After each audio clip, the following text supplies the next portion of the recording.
Mic check. All right. What's going on, world? It's your boy at Big Game James _36. This is Big Games BS, part of Den Media Group, presented by alphacliniconline.com. Go check out alphacliniconline.com. Get your blood stuff checked out. Make sure everybody's good to go. Yeah, I don't really know what else to really say about that. Check your hormone levels. What up, All Dubs? What up, Luke? What up, John G? Shout out to my crew. Everybody who's going to be watching this. I know all my ex people. I may start doing the announcements. I might have to start shifting the housekeeping into the middle of the damn show because it's going to be a party over on X. But it's not just me. I noticed that Chris had like 500 yesterday on Sporadics watching on X, and like 200 watching on YouTube. I don't know what that's all about. But good morning. How's everybody's week? It's crazy when you're like gone and then you come back, right? Because especially when you do it during the middle of the week. Because like I'm thinking it's like Monday and it's Friday. So like it's like the weekend, like you're going into the weekend. So but we are a week away from the festivities. Everybody's going to Tallahassee next week. Make sure you go on Friday. Go check out go to the Moon. Battles End is having an event for $40. But I don't really care about all that. My event is probably more important for $40. And that would be the spring showcase, the tailgate, which I got to start doing all of the work for now. Those different things is $40. Make sure you go check out. If you're on X, check, or even if you're not, just go look up at Big Game James _36. It is my pin suite. There's a link there. Click the link. It's no longer $20. It's $40 now, but it's all you can eat, all you can drink. We're going to have Freddy's Ribs, Matt's Jambalaya, moonshine. We'll have liquor. We'll have a bunch of different other foods. We'll have macaroni and cheese, baked beans, obviously, a bunch of other different sides. It's going to be really good food. And got a crazy week, though. I'll be at that Thursday practice, more than likely. That'll be the last good practice. Shout out to my dog, Bert. Bert, man. You know what I miss? I mean, still talk to Bert. Bert, I love seeing, just shout out one of the people out there. That's my dog. Bert, always gonna have a special place in my heart, man. One, his daughter's at Mandarin running track, doing the thing.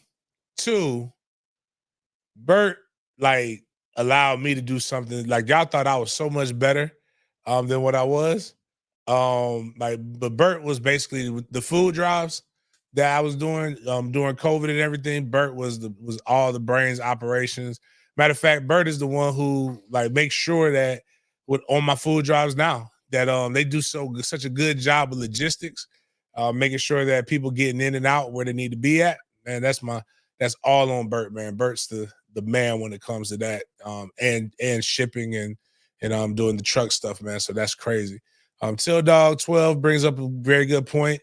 There's 3 spring games going on this weekend. Miami's having their spring game. Florida's having theirs. FAMU is having their spring game Saturday. And not just a former Noel that he is. He actually was a GA when I was at Florida State.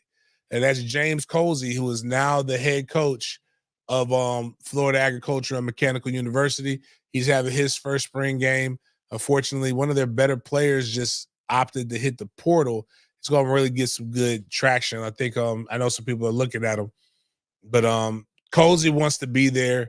He's happy to be there. And I hope he gets a really solid chance to make those things pop off, man. Colsey's definitely a good guy. And I like my coach, Billy Rowe, that's over there. Just really cool stuff. But right now we're still about 500 away. I'm still trying to tweet this thing out on the Twitter. We're a little over 5,500. What is that? What is the exact number? 5,535. So that means we're 465 away from getting to 6,000 subs. Everybody knows what happens once we get to the 6,000 mark. We do our giveaways. We have a lot of fun with those. I'm trying to get people paid. But people, I think everybody's rich, so it doesn't really work that way anymore. So, but once we get to 7,000, we still do our giveaway. We'll give away a brick from Doak Campbell Stadium. If we get to 10,000 subs before football season, we will do a what do you call it? We're gonna give away a pair of season tickets to home games as well as a parking pass. Just want people to be able to enjoy their favorite sports and their favorite teams. Speaking of which, has anybody ever won an award that you didn't even know you were nominated for? I got nominated by the Florida sports. Shout out to you know what? Before I get into that, I'm gonna brag on him. Me and him talked the other day, and that's Luke. Luke got a job, man. Luke, like, Miles, we got to find the sound, like the Calvin got a job thing for McDonald's. Like, we got to do that because I love when people get successful, man. And Luke's been, Luke been going through it, but I just keep telling people it's never as bad as what it seems. It gets better on the other side. But Luke got a job. Luke got him a job, man.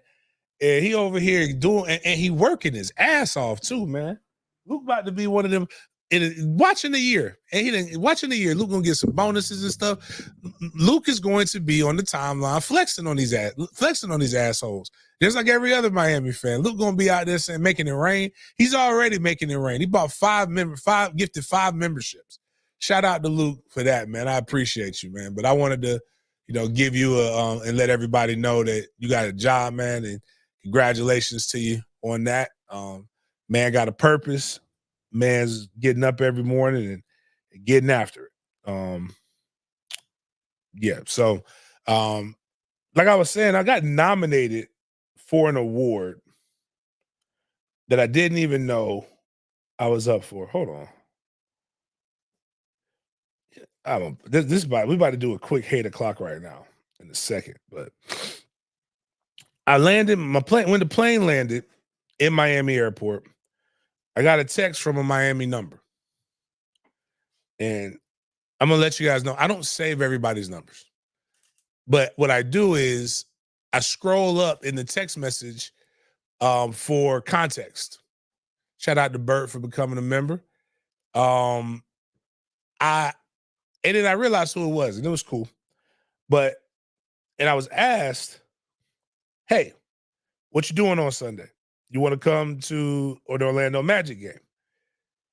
Never been one of my things that I've ever just wanted to do. And I'm like, yeah, I could come. Just here's my email. Said, cool. I nominated you for an award. It's called the Game Changer Award for your hard work in sports and in the community. And I'm like, all right. She was like, one, congratulations. You're the recipient of the 2024 Game Changer Award from the Entertainment, Arts, and Sports Law Society of the Florida Bar. And, just check out the email and all the other stuff. So here's what we got. I got to go listen. I got to go sit in some classes and listen and network with people. They're presented to advocates and champions for sports in the community. You've been a vocal proponent of sports, working to advocate for youth in our community to create a more level playing field for all. Your presence is requested April 14th, 10:30 a.m. to 12:30 p.m. to receive your award at our event. You get a VIP suite ticket, but others got to pay if they come. The panel and awards, you were invited to join us at our hospitality suite for food and refreshments. So I'll be getting some kind of award. I guess it's cool to just do stuff and just randomly get things. And I'll watch anything in a suite. So are the Magic any good? They're not. Oh, well, that stinks. So, well, they're playing the Bucks. Is the Greek Freak? He's not hurt, right? You know how they're saying these guys are going to these games and the people are hurt? And like that would really make me mad if I go and he's not there. So just going on to the next thing. Damn. This is gonna be I'm gonna tell you right now, if you have a sensitivity to certain things, today's show is probably not for you. I remember I remember one time when I got on Twitter. Damn, this is a long time ago. Orenthal had just got out of jail. Like, he just got out of jail. And it's OJ, Orenthal James Simpson. And you know what I said? I was like, yeah, I said the juice is loose. Shout out, turn up. And somebody put in there, James, I used to respect you and your opinions. And now I don't even want to follow. I am unfollowing you because you are supporting a killer. I said, damn. So it's one of, I think, 2 people I've ever done this to. I blocked them. I don't need you announcing that you're gonna unfollow me. Like, who the fuck do you think you are? Like, you made that announcement. You don't ever get the opportunity to follow me again for something as trivial as me making a joke about OJ Simpson. Happen like OJ Simpson.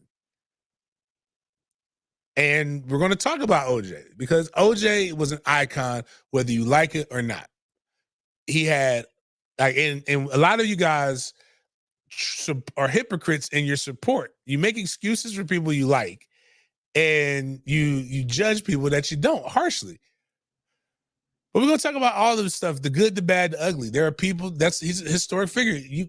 I wasn't even alive when he ran through the airport for that commercial. Have you ever seen that commercial, Miles?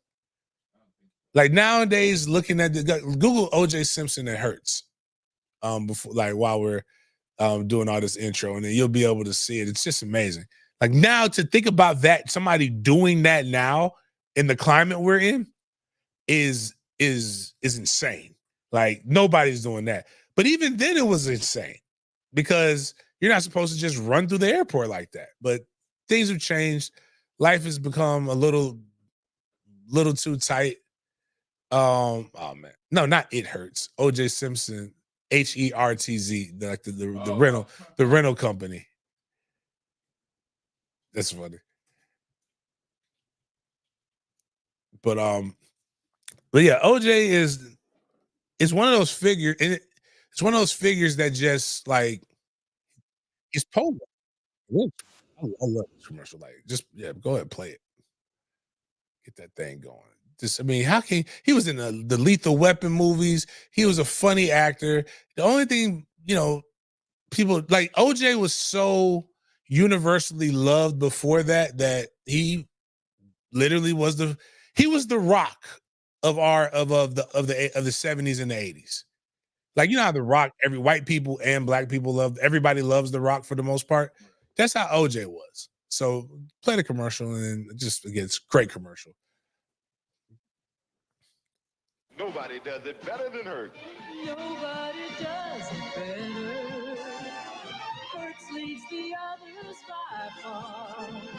Nobody does it best of all. In a suit, too. Hertz, the superstar. Nobody has more of what it takes to rid you of Fairmont, Mustang, LTD, or other fine car faster. Hertz, the superstar. You know. Man, commercials were so cheesy back then, man. That's funny. But OJ's OJ, man. It's just like, even Jay-Z with I'm not black, I'm OJ. Like,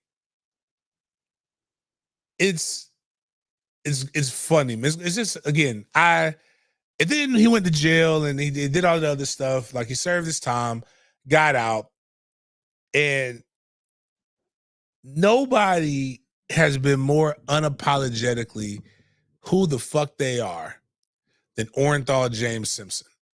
And OJ just he lived his life toward the end. Like, when you beat a murder charge, there's nothing more than anybody can do. And you've done jail time. There's nothing more than anybody can do to you to make you feel bad or worse. Oh, I was one again. Be not saving. I gotta start saving people's numbers so I can know when people text me. But OJ. Oh damn, that was supposed to go earlier. We clipped that. I clipped the book bag drive out now, but yeah, we don't need that anymore.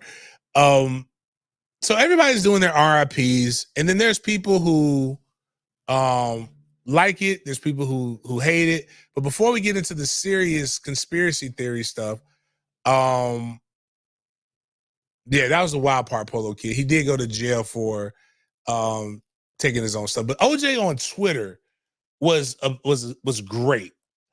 OJ was great at was a good listen to for fantasy football. He gave great opinions, whether you wanted to hear it or not.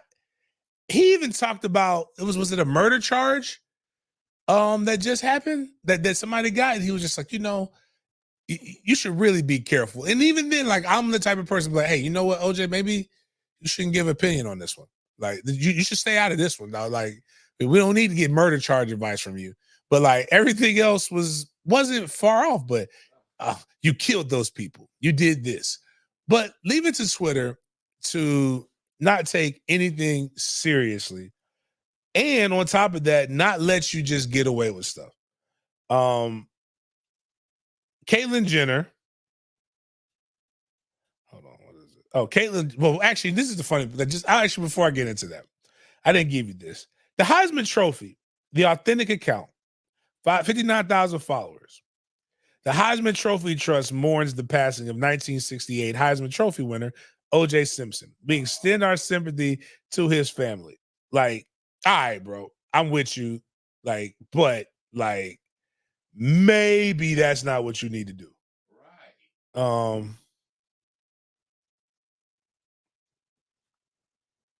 I didn't know I was on subscribe. Maybe that's not your call. Like, you don't even have Reggie.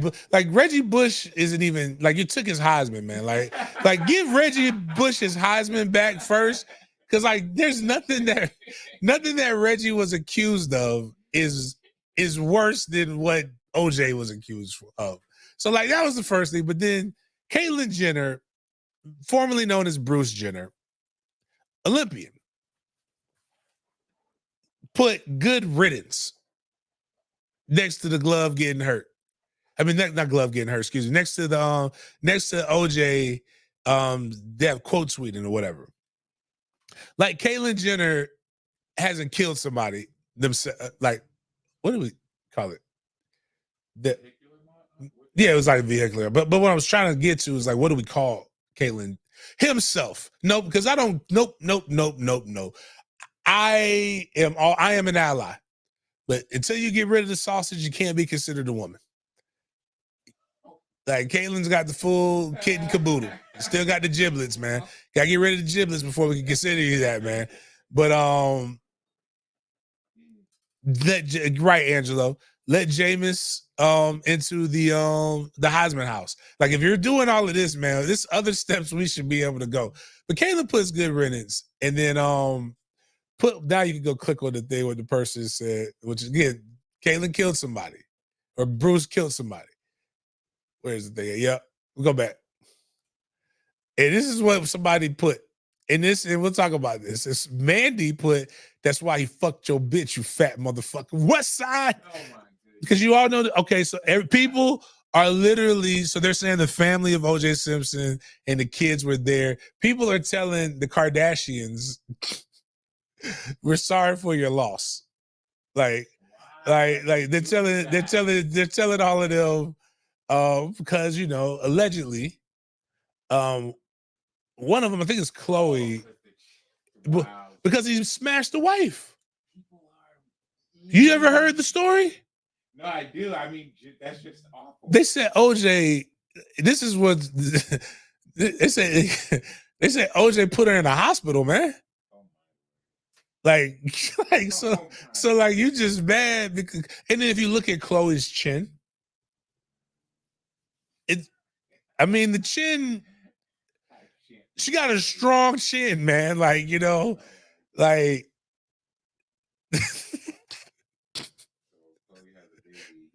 he could be technically that's his granddad. Yeah, yeah. They're gonna be like, why is the baby so fast, man? What's going on here? They're like, I was like, you gotta let it go, man. Like, you gotta let that hurt go. You're a whole woman now, Bruce. Like, why do you even care about that? Put like that's part of probably why Bruce became Caitlyn, man. She got that fuller D. Oh my goodness. she, OJ was truly an alpha male. Knocked them walls down, man. Like Jericho, they call OJ Jericho because he knocked the walls down. Oh my God. Oh my God. But they put that and then somebody else put, all right, Mrs. Doubtfire, we you next. That's what somebody tweet. Wow. No wonder. I didn't know it was like this. Oh, the internet is I didn't know it was like this. is ruthless, Was man. it wild?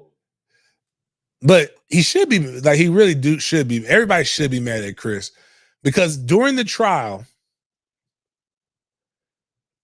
Chris, Rob, OJ, and Bruce were all in. Well, there was a picture of all of them there together at the same time.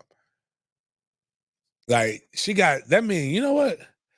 Even though Chris couldn't take it because she had to go to the hospital, but like she must have some good stuff, man. That's crazy to have people in there keeping their composure like that. But just even some of the historical photos and documents, I couldn't find the one that I saw that made OJ look like he was a civil rights leader. Wow. I was like, all right, man, we couldn't. It wasn't AI. It was literally just like they just put the picture up there. But OJ, the reason why, did you know OJ's first wife was black? Yeah, very black. I think she died, or something like that. I think because I'm quick to accidentally say somebody's gone, but when she died, OJ went like this, and this is really when people started hating him, and when black men started to be like, you know what, I want to know what OJ was really, really like.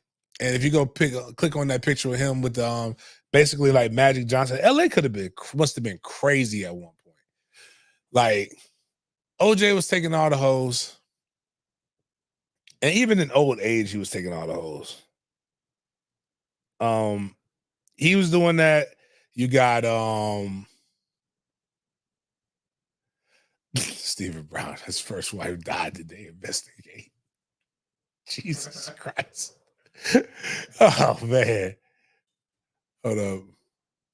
Bud Henry, I saw that too. Shout out to my guy Bud. I gotta chop it up with you, Bud.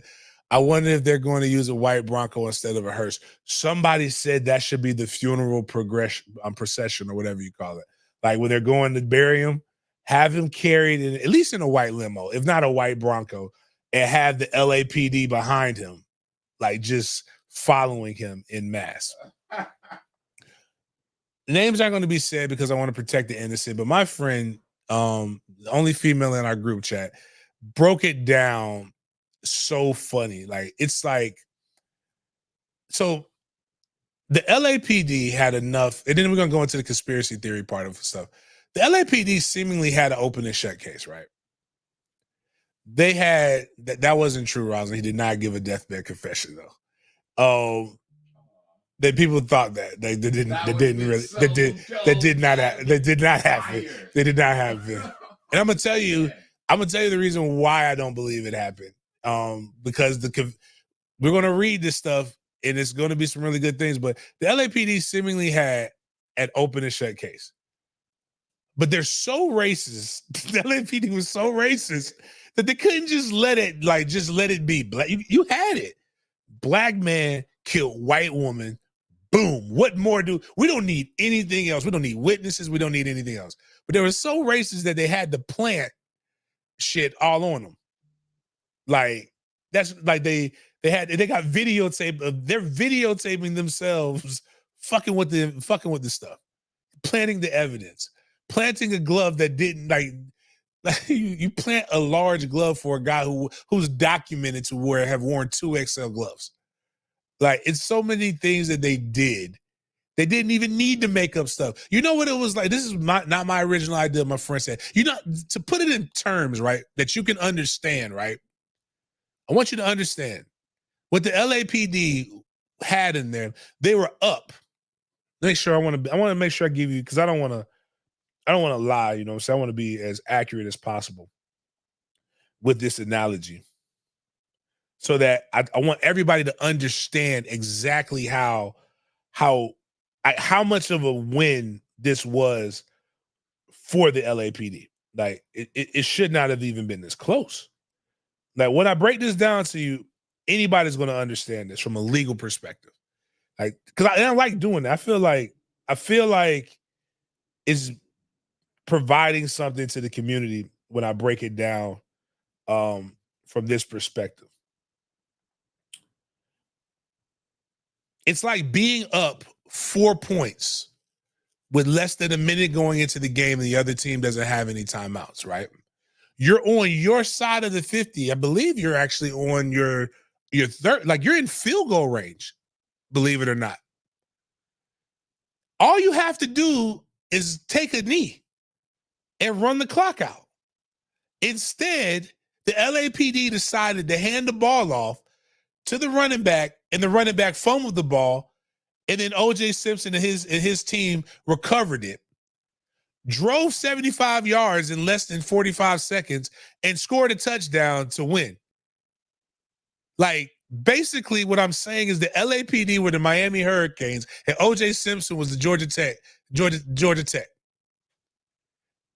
Like, Miami had that game won. Like, you fucked up your whole season just because you couldn't leave well enough alone. You got arrogant. Just take a knee. That's all you needed to do. Just come in there. Like, and this is why people like always are like, well, you know, you have to believe the police, or these guys are in the best interest of everybody. Like, no. It's not good enough. Like, actually, like, it's Mark Furman was over there like the center for Miami crying. Was at the center crying, like, what the fuck are we doing?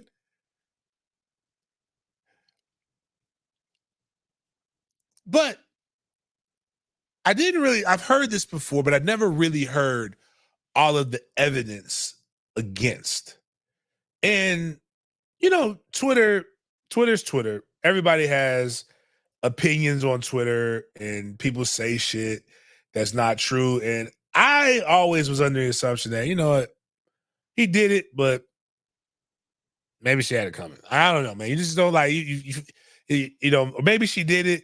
Maybe he did it. Maybe he didn't do it. I don't know. I don't care enough. But then people start putting out the whole the conspiracy stuff.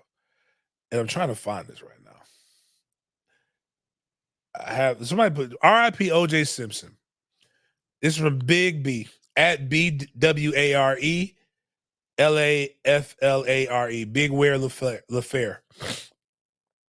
OJ was just trying to be he didn't kill Nicole or Ron. OJ's son Jason did it. OJ was just trying to be the best dad he could, and he took the rap for his son. After his daughter died in the swimming pool accident in the early 70s, I think OJ said to himself that he would protect his remaining kids as much as he could. Jason Simpson was probably the murderer. This is what they're going through, all of this. Like, they actually give detail. I think if you go look for the we have this is one of those tweets up there, Miles. So if people want to read along with it, and then we'll get a little bit lighter like that, and then scroll down to the you can click on those. Jason Simpson was probably the murderer. Robert Shapiro, lawyer in the Dream Team defense of OJ Simpson, in an interview said legal justice was done, but moral justice is something he didn't discuss even with his wife. Here I feel legal justice refers to OJ not being the murderer, and moral justice being him not be able to disclose the truth about Jason doing it. 2, DNA evidence on the murder spot was matched with OJ which match OJ, will match with Jason too, as he's OJ's son. The Navy knit cap was found at the murder site, which Jason regularly wore, and OJ was never seen with it. Also, after the trial, Jason started wearing a gray knit cap. He would have wore the Navy one if he had it, right? As he wore that several years. Also, it contained animal hair. Jason had a dog. OJ didn't own a pet. Knives used for the murder matched those found in Jason's storage room. He used them daily as he was working as a chef. All the ones OJ kept or had were completely different. Jason was trained in hand-to-hand combat with knife while attending Army and Navy Academy. 6.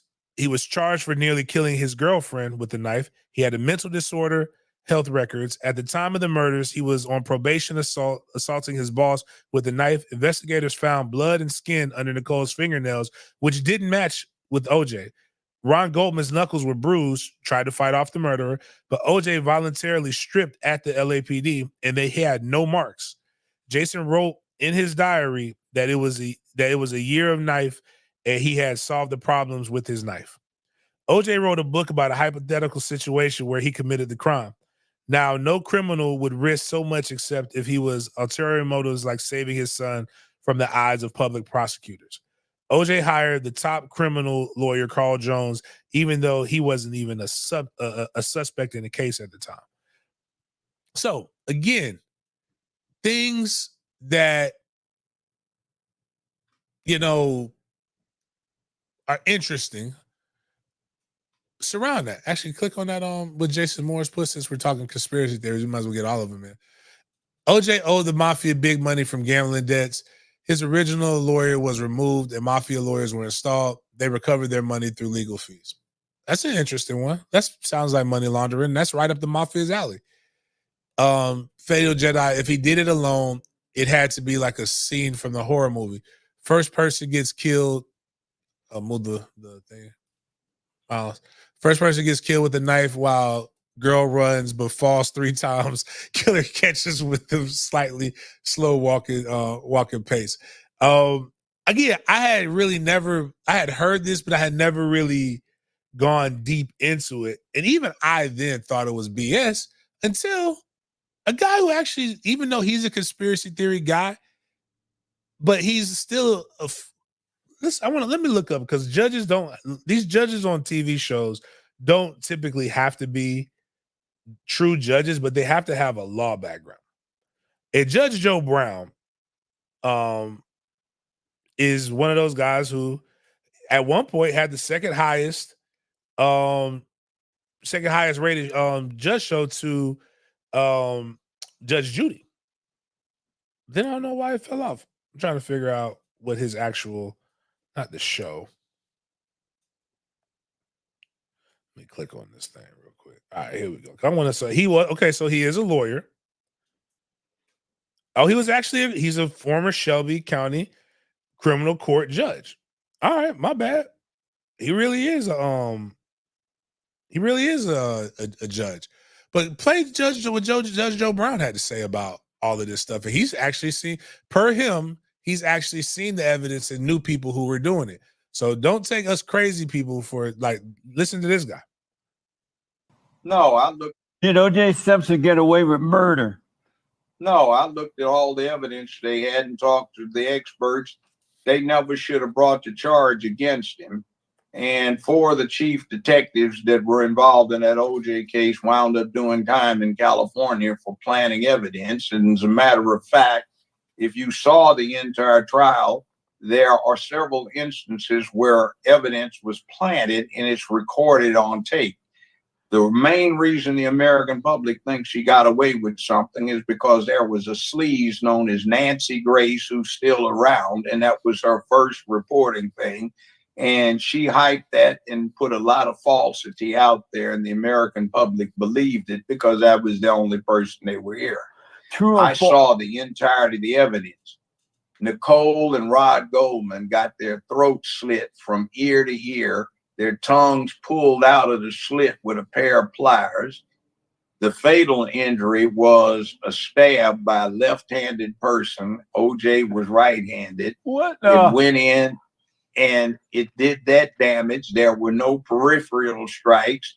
the footprints in the blood showed that somebody with a size 9.5 shoe, and somebody with a size 9 and somebody with a 10.5 were there on the scene and did it. One of my late brothers actually was the expert the state was going to call until he refuted it.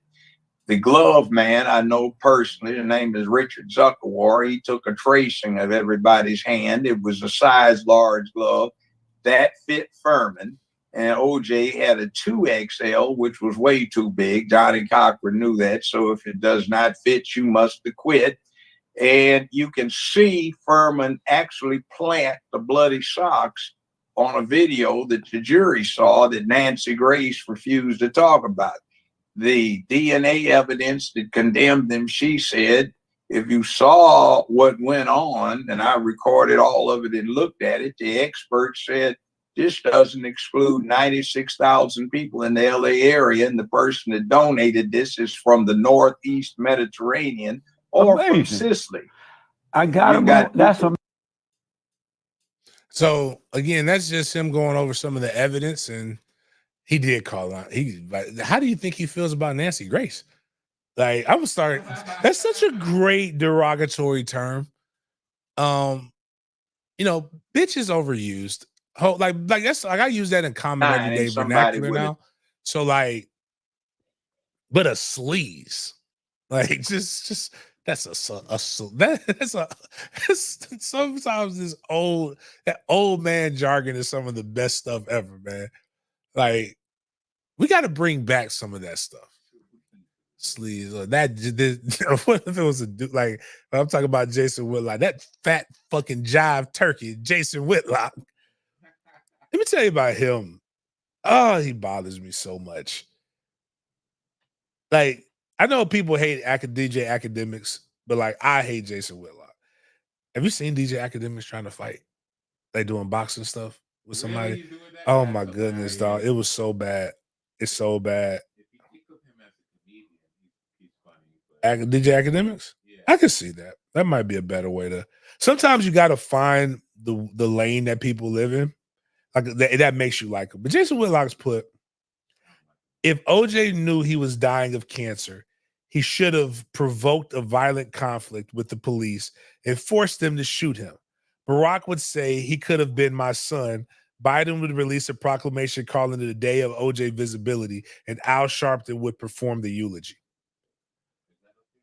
No, it's not one of those. I'm just in my head. Like, he wrote this at 11:19 before lunch. And I said, dog, sorry for anybody with children listening. They should be at school. Boy, you need some pussy. The imaginary scenario that you just created before lunchtime is wild. And people make comments. You really think he hasn't eaten lunch yet?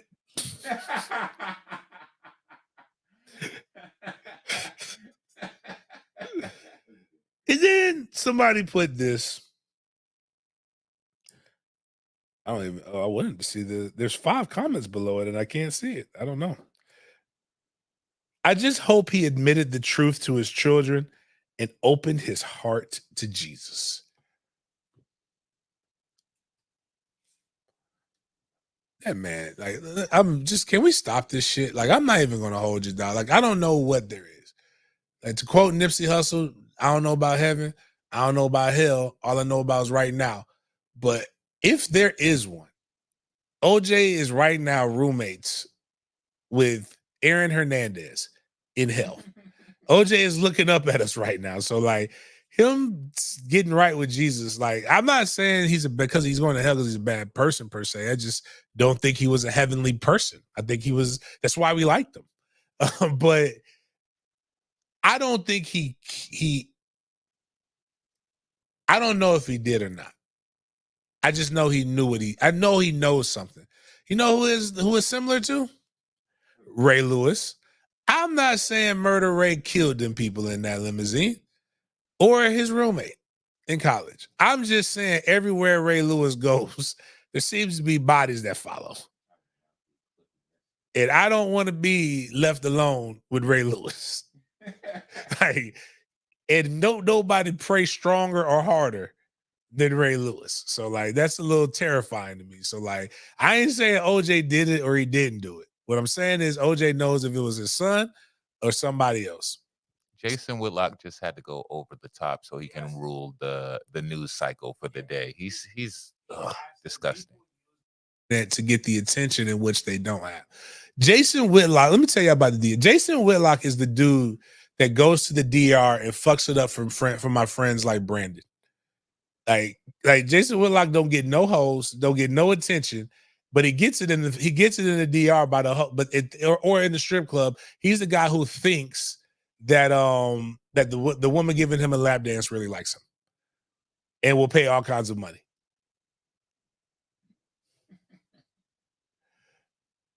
Jason Moore's Cochran and Shapiro were mafia lawyers. Judge Ito was installed as a part of the plan. Look at how Nicole and Ron were killed, mafia style. I thought mafia used guns more. That's more Mexican mafia style with the knife. I mean, throats were slit and they were stabbed. Like mafia hits are way cleaner than that. From what I've seen in the TV shows and shit. I don't know very many people in the mafia. But I will say this. OJ is a very controversial figure. He's also funny, and he's been giving us content for that was in the 90s, so 70s, 80s, 90s, thousands, tens, damn near 6 decades. He's been giving us something. Like people are putting like they're a known murderer. I'm like, no, I know him as a Heisman Trophy winner and a guy who ran for over 2,000 yards in the season. Like, God damn it, he is a fucking saint in my house. I have no idea. I promise you this, Miles. You know a conversation me and Trey Coleman have never had about? It's fucking OJ Simpson. I do not ever remember talking to my eldest boy about OJ Simpson. And he texted me, said, "Hey, Dad, did you know OJ died?" And I'm like, damn, that's crazy. But listen to some of the comedians and some of their stuff. Like one of my favorite, Don DC Curry, did this. It's crazy how long ago this was. But Comic View was the thing. But yeah.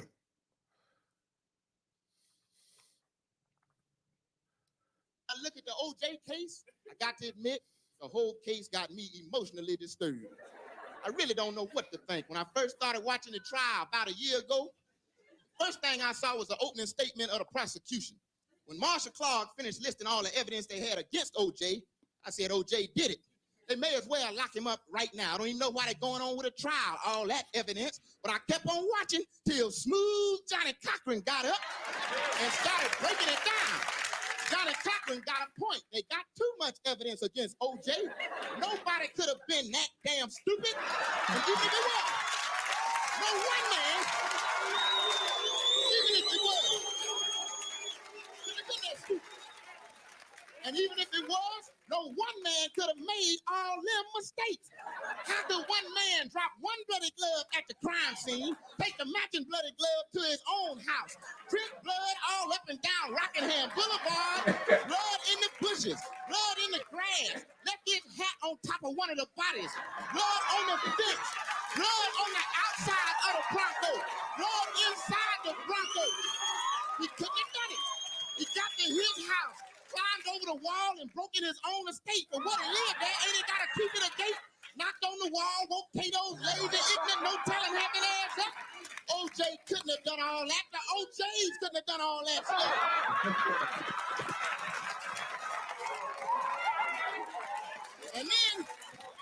And Johnny Cochran so smooth, he got OJ thinking he didn't really do it. That's funny. that part was funny. He said, maybe I didn't do it. Oh, it's just, it was just, again, the whole situation, it's unfortunate because we do know 2 people died and or passed, and they have nobody really found out. Nobody even took an effort to go find out who actually did do it. And but all that being said, somebody put joke that says, all the white people happy right now. Y'all have this day, but black people on Twitter gonna go nuts when George Zimmerman dies. Not really, because I mean, listen, even with that situation, way wrong should have been charged with something other than first degree. He was getting, the thing about it is, if fights are fought to end, that's what I was taught. The problem is too many of you guys talk about violence as people who have never experienced violence. But as I would teach my sons, the same thing that my pappy taught me. He didn't teach me a lot of great things, but he did teach me, son, that any fight you get into, you make sure that you are the victor and you make sure that you leave and you're able to get home to your family. And that was the only mistake I think well, not the only. Trayvon was defending himself, but he should have went ahead and put that motherfucker down. Like once he got to him, because there is no rule. Like I can use if you're beating me with your hands, I can use a gun to make sure that I'm going to get back to my family. So that stinks. Yeah, but okay, that's basically what it was. He couldn't handle getting the ball. As a teenager that used to whip grown men's ass, I understand where he was coming from. I've been fighting for, well, I haven't been fighting myself. I got something to lose. But back then I was fighting a lot of grown ass men, but shit just like that happened, man. Back in your ass for the 94. Oh man, whew, that's some wild shit though. All of that stuff. But outside of that, man, no matter, but this goes to show you that no matter how hated you think you are, somebody loves you. Like, so just remember that, guys. Like, it's gonna be a bunch of people that are gonna mourn a lot of other shit. So, but what else do we got? You got anything else good up there for this OJ stuff before we move on? Talk about some active sports. Oh yeah, that right there is funny. This could have been anybody. This Aaron Hernandez on with OJ's body reached his destination in hell.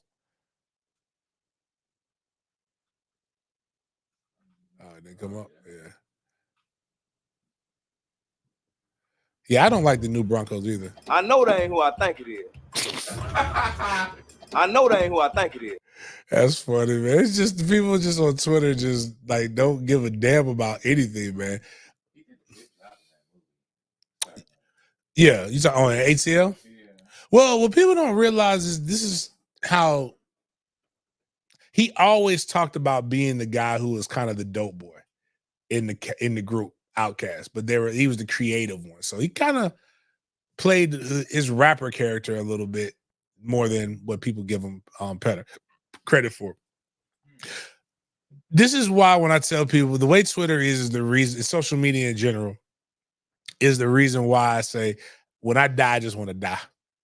I don't want no statement. I just want I want people to find out like 3 weeks later, like, damn, James ain't tweeted nothing in a long time. In fact, I might have one of, because it's definitely gonna be my homeboy. I may pass one of my homeboys. I think we should do this in my group chat. We gotta talk about this. I'm gonna pass one of them my phone. Like their job is to, actually, ironically, OJ's job, not this OJ, my friend OJ's job is to take my phone. And I just need him to just tweet some shit like every now and then to keep people off the scent. And then just one day people be like, all right, man, James ain't really around. What the hell's happened? And then they find out I died. And then now it's too late to do all of the Twitter jokes and the shit. So like I don't want nobody fucking with my family like that. So because not everybody knows how to not look at Twitter. So, but on another note, Twitter not having chill, people not having chill in general. Damn, I clicked on Twitch. I forgot I had to. Oh, before I get into that, shout out to Josh Allen. Josh Allen for the Jacksonville Jaguars. If y'all didn't know, I think there's one coming on today, but I'm gonna start doing more NFL coverage, more Jags coverage. We do have a Jags show with me, T-Wig, Travis. Damn, I can't even remember Travis's last name right now, but Travis Bacon is his Twitter handle. But we broke down and we talked about all of those different things. But Josh Allen just got some big money. Shout out to him. Oh, Bobby said, what the hell did I just walk into? Bobby, we were just not celebrating. What the fuck? Celebrating the life of OJ Simpson. That's what I was about to say, celebrating the death of OJ Simpson. We were celebrating the life of OJ Simpson. But I like how people talk about how hell like they visited on their last vacation. What's the address? Nah, somebody got to share it on social media. Nah, nope. I don't want anybody knowing I'm dead. And people talk about Hill because some people got high and wrote a book and described it. That's the reason why they talk about Hill. But shout out to Josh Allen for that. Actually, we're gonna skip over this and then go back to the next one, Miles. Don't try us at Starbucks. Go to that part. As a large mammal that enjoys, I don't. The worst part about my trip in the DR was they did not have Starbucks. But what was cool about it was they gave me my coffee and they treated me very, very well, especially at breakfast. Now, I don't know, like just like Caribbean motherfuckers, like you got to know they hustle. They're gonna hustle. So one day they charged me for my coffee. 2 days they didn't charge me for my coffee with my continental breakfast. I was confused as hell. I don't know what was going on, but I do know this: when I go to Starbucks, man, and I don't care which one you use, Miles, don't be going around with them long ass orders. And then don't know what you're saying, don't know what you're talking about, getting it tripped up, and then I can't get my Grande Nitro Cold Brew. Like, I get angry about that. I get mad when, like, they don't have it, because sometimes the cold brew machine's not working. And they're like, Mr. Coleman, the cold brew. I just walk out. Just turn around, walk the fuck out. I don't talk to me. But I can, without, I think Terrell Suggs is innocent. I think Terrell Suggs is innocent. He ain't do that shit. Not that one. Go to, yep. So you can put that up there. Former Raven Terrell Suggs was arrested in Arizona last night. Spokesperson told, well, this was the 10th. This is the same day that OJ died. So this was Wednesday. They put, that's funny. They could have done something better than this. Did you see what they put for his hair color? No, it's just no. That's not like Caitlin Clark has terrible pictures. No, you like Caitlin Clark. No, I don't want. No, we're gonna talk about this, Miles. No, Caitlin Clark has pictures where she looks decent, like the Iowa 7. But then she has pictures where she looks like she might be the thing that everybody's upset about. Now everybody's fake upset about Dawn Staley with her comments about letting transmissions play girls basketball. Like Caitlin Clark don't have pictures out here looking like she got a whole ass Adam's apple. Like, and Dawn Staley doesn't have her girls practicing against men every day, prepared for this day. But that's neither here nor there. Terrell Suggs is just ugly, though. Like, it's sometimes we have to say the quiet things out loud. Like that's not a bad picture. That's just him. That's his pictures. And what's funny is, have you ever seen the video of the dude say, you can put breakfast on the grill? Breakfast on the grill? What you mean by putting breakfast on the grill? Everything. Eggs, bacon, sausages, grits. Oh, I'm gonna send it to you. It's on my Facebook. But the dude who's saying breakfast on the grill, like, look at Terrell Suggs right. He looks just like this. Eyes, teeth, and I can see Terrell Suggs right now with some stank breath coming to me and say, hey man, it's a noon kickoff. What we gonna do? Man, we're gonna do breakfast on the grill. Breakfast on the grill. 6'4", 255. Hair color, unknown. Bitch, his hair color is not unknown. He ain't got no hair. Hair color is skin. Count of charges. Charges of offensive against public order and counts of assault. Bitch, if you don't have my coffee ready and everybody else playing around, I am going to be angry too. Also, Miles, if you want to go find this, if you make this a clip, I have no problem. I don't have to see Terrell Suggs. I know what he's done before.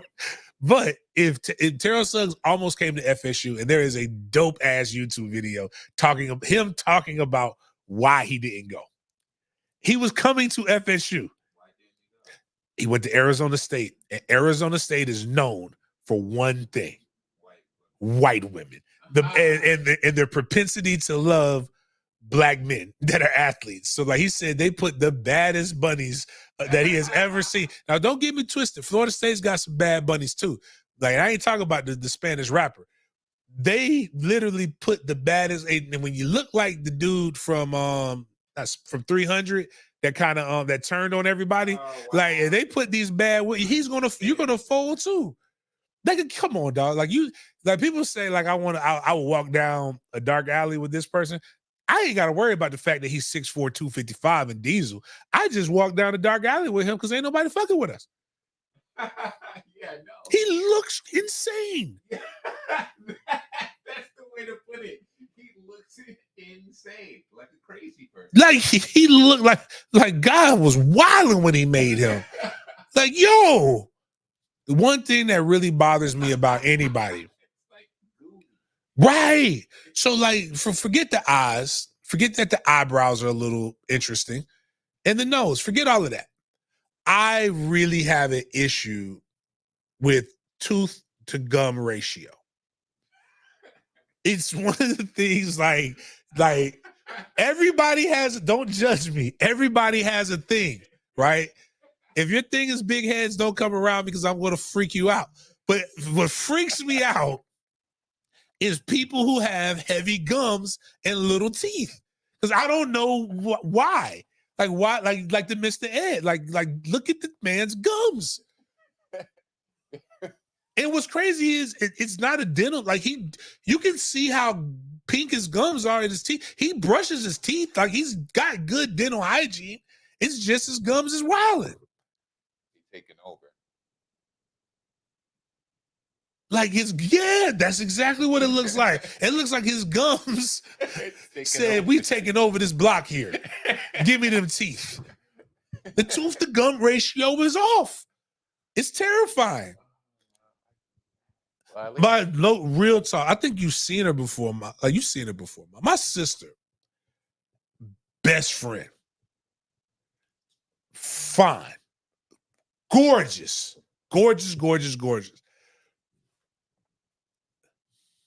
Until still she talks.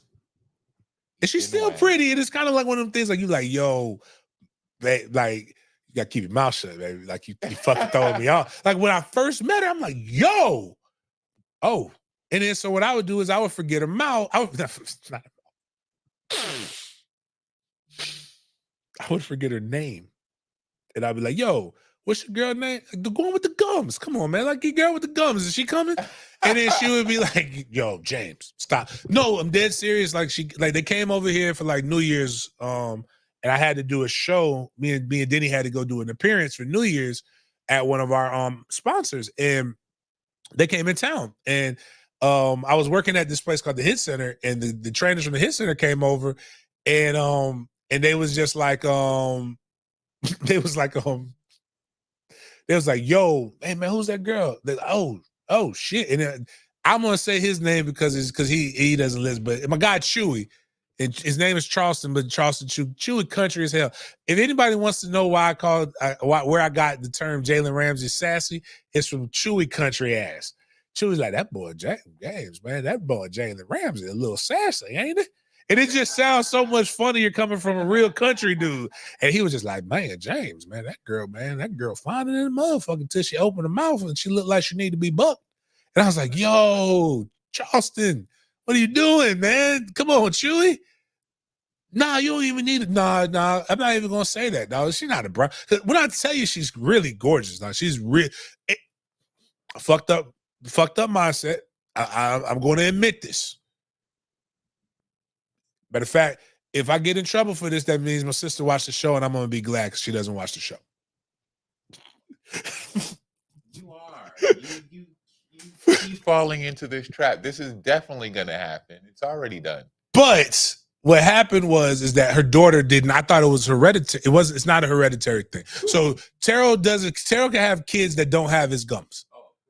Because her daughter is like, again, she's gorgeous. It's just the teeth. Her daughter is absolutely gorgeous. Had never seen her. And then her and Killer had to go, they went to like some kind of thing together. And I seen her, I'm like, okay. Killer, no. Now, Killer, one thing about my sons, and this is why I tell y'all was so worried about your kids being homonyms or homosexual, whatever it is. Like you kind of know with your kids. I don't believe you're born that way, but I believe you can get pushed. Like they may have a little bit of sugar. If a girl comes in and got my boy's attention, you know what they're gonna do? They're gonna be at attention. Killer a completely different kid around a bad bitch. I can tell you that much right now. My youngest. And he was on his best behavior around. He was doing like naturally chivalrous stuff that I ain't never seen him do, trying to hold her hand and bring it to the table. I'm like, all right, killer. I ain't mad at it. But then I was thinking, you know, I don't know if it's Skip, you know, like Miles with y'all. Your sister's the runt, but your grandmother's the runt. Like it's the girl is a runt. It's one girl, every other generation's a runt. So like I'm looking at this kind of pattern and I'm like, you know what? Cool. We just don't need to have a girl. Because the girl's gonna be normal size. But then if the girl has a girl, then that girl's gonna be, you gotta weed out the runt. I never think about these things. So what if it skips a generation? And now I gotta look at grandkids. They say racists will face their biggest fears through their grandkids. So like if you're white and you're racist against black people, that means your daughter's gonna marry a black man, and they're gonna have some you're gonna have some little colored babies, and you're gonna have to love them because everybody loves their grandkids. I don't know if I'm the right grandparent to have this happen to me. Like, where I'm just because I'm gonna be like my grandmother, more than likely. She'd be like, hey man, bring gum in here. Like my grandmother would say some evil shit like that because she's like I said, she's too fucking mean to die. I love her. That's why I love my grandmother. She's mean as shit. But anyways, Terrell Suggs apparently accosted somebody because his gums was dry and he didn't have his coffee. Oh, you say you never go see him. I'm gonna see him one day. I just remember all I could think of is seeing videos of him in the weight room. Oh, he's a beast. Okay, Miles, go to the I'm sorry, I'm about to cry. Go to the TMZ one so you can see. Hold on, before we do that, blow the picture up. Blow the other picture up, like the first picture up, because I want you to see what I'm talking about. Like the gums is distracting. So if he would keep his mouth shut, he'll be all right. So now show the other picture. Yeah. You see what I'm saying? Like the gums is a bit much. Who would have thought not smiling is more attractive for some people than the smile? Like right here, it looks like, okay, he's crazy, but he just looks like a crazier individual. I think it's also mugshots. Anybody who smiles in a mugshot is fucking deranged. I didn't think about that. Is it the camera that they use like for mugshots or something like that? He doesn't look as bad right here. But the gums are distracting. The gums, I think it's the smile, because sometimes I think smiles shift everything a little bit. Somehow his smile makes his eyes shift like they're a little bug-eyed a little bit more. Like he doesn't look as bug-eyed right now. Justin Bieber has a decent mugshot. Yeah, but Justin looks like he could. Justin looks like a Hermie, like a hermaphrodite or something like that, man. Like Justin looks like Ellen DeGeneres. Like Ellen DeGeneres, like you don't like you really don't know if is that a stud or is that a dude? And that's Justin Bieber. And Justin Bieber looks like white studs. So I mean, just did I tell you about the white stud in Tallahassee that literally, like, if she's going through or whatever is going through the transition, motherfucker got hair on their chin and a mustache. It threw me the fuck off. They're like, that's Peaches. I'm like, why are you calling a grown ass man Peaches? And they're like, that's not a grown ass man. That's a woman. That's a stud. And I'm like, yo, that's crazy. We gotta get another name. Call like her and like she should be Bruce Jenner and Bruce Jenner should be, like they should switch. A more masculine fruit.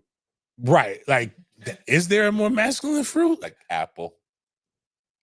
No, I ain't calling no grown ass man apple either, though. It's not a man. Shout out to this though, because Married with Children predicted that Bruce Jenner was going to flip.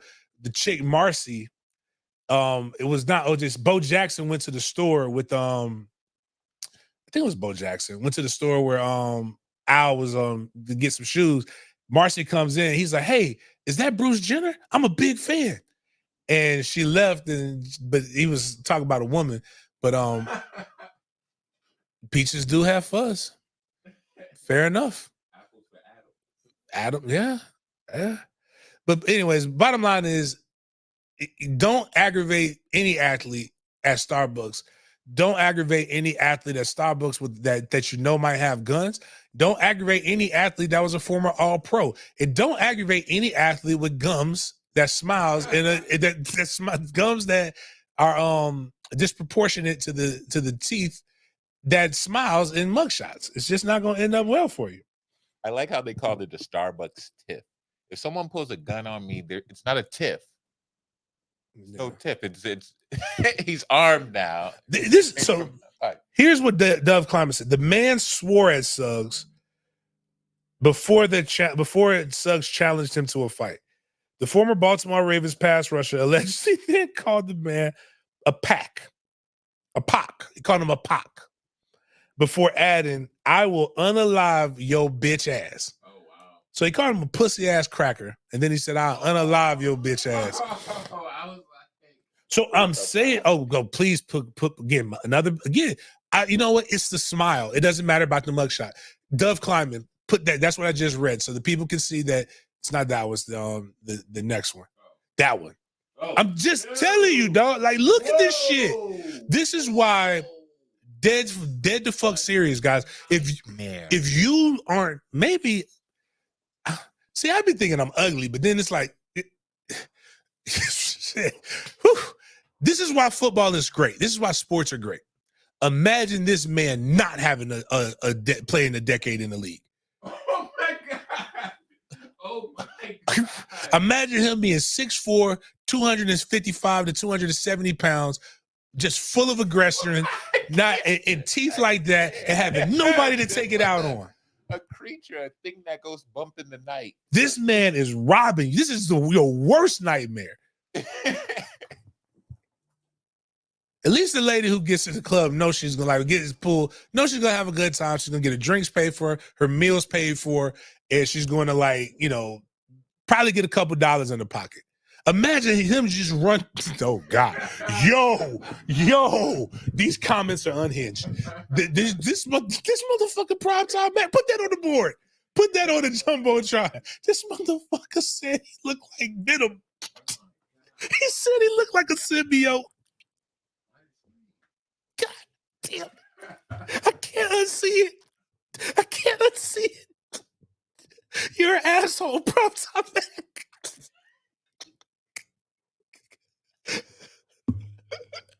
Just stay away from people with incisors like this, man. Oh man. Steve said he looked like an alien. He's like, motherfucker said he looked. Yo, pull up a picture of Venom. Hopefully there's no picture of him sticking his tongue out nowhere. Now I gotta look to see if there's a picture of him sticking his tongue out somewhere. Oh man. Oh man, there's no way nobody's gonna have this. Oh my God. That one. Yo, you can just put the one with him smiling right there to the left. That one. That might be a good one right there. That might be true.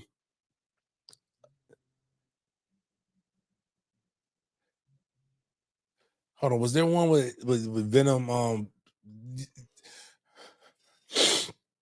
about to send this to you, Miles. I don't know how we get that up there, but oh man, sometimes it's just life. Oh damn, I can't send it to the phone. Life is hilarious, man. That man said he looked like a symbiote.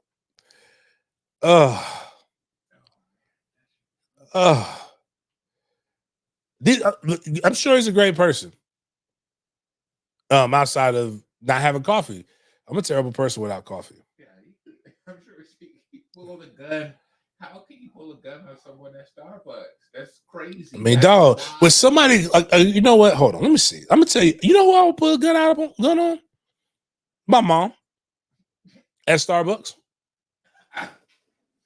And the reason why, because she it was one when they come over here for fucking Christmas, She knows I'm going to Starbucks every morning, right? And my mom is like, what? I don't even like. She wants a. I want to get a venti caramel macchiato, almond milk, 3 pumps of hazelnut, something. I'm like, all right, man, just shit. Order this shit online. Like, just don't tell me this shit. Ain't got time for this, man. I don't have time for all this fucking added in addition and shit. Did you see? Look at the. Did you see what I just sent you? Look at the. It's an email. I just emailed it to you, just so we could. Because then, if we put that next to, a picture of Venom with his teeth open, like that one, that right there, it might do it. Damn, it's not big at all. Is it? Never mind. We'll find that out. I don't know if we make a cut of this, then we could go with that. But long story short, don't fuck with athletes in general in the real world, man. Just leave them alone. They won't. If you don't bother them, like even if you didn't know somehow, like that's a unique face. You know that's Terrell Suggs. Yeah. Why would you start something with this man? Like you can. Oh, I thought you would. Nah, ain't no. I thought you was somebody else. That's a unique face. Them are some unique incisors and canines and gums. I mean, but even if you didn't know that was Terrell Suggs, why are you bothering somebody that's 6'4", 260 pounds, man? Right. Just assume that person, like even if you can squabble, just assume that it's not going. You're gonna leave with some damage, unless you hit first. So just chill out, be peaceful in the morning, smile at people. No. If you got gums like that, don't smile at people. But just try to be happy. In the game, the NCAA video game is coming out. They had a great little rollout that they did where they went to different schools. So this would have been before the don't mess with people at Starbucks. In the game. Where they went to schools and they laid out these pictures like promoting the game. And like they're just like fat heads and banners and stuff like that. And the game is supposed to be coming out July 19th. There's a lot of speculations and stuff like that, but like this is pretty cool. And the problem with American society, so that's what it looked like before, right? Less than what is that do the SpongeBob? A few hours later. If you go to the next thing, Miles, like the next picture on that same tweet,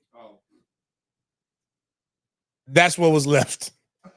Why would somebody want to take this? Imagine how cool it would be to be in your dorm room and have the NCAA 2025 official poster hung up in your dorm room. I guess so, yeah. They didn't just do this at Ohio State. They did this at Florida State.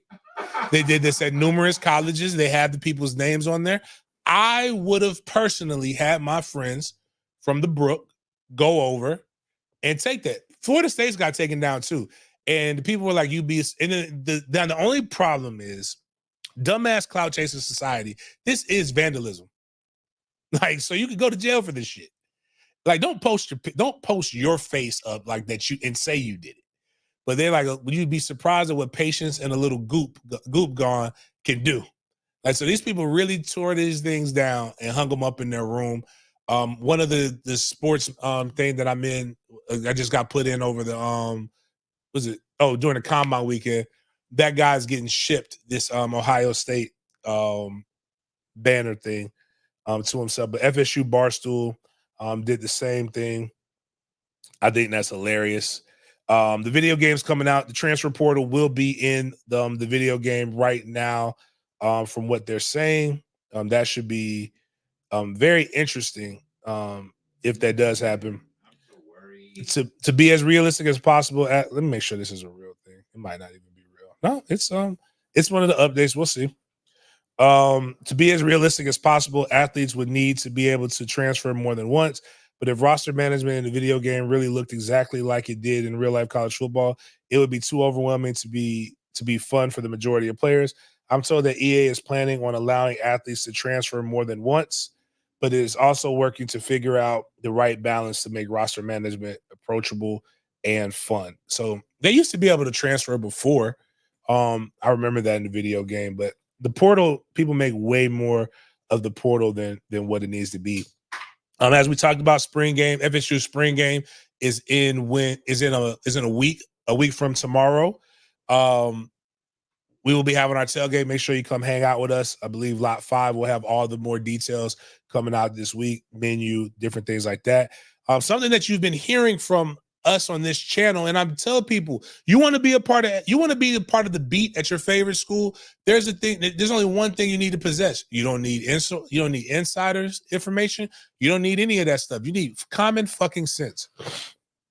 I have told you guys that Durje, who we will be making a beat for in a chant for him to get sacks, at his size, we'll be probably doing in the lack of D tackles that we have, we will probably be doing some kind of hybrid 3-4 different things of that nature. But we have the young man come out here, and again, I want to put this out here. I love this look. I am a new fan of this young man. Just go ahead and put him up there on the screen before we even listen to him talk. I want y'all to look at this young man. That perfect look. That man looks like Adebisi from Oz with hair. I I told you, I don't want no cute ass fucking lineman. You know what, Terrell? Again, we just showed the motherfucker. We just showed Venom. Venom was good because he was ugly. The only way he was going to be successful in life is if he was good.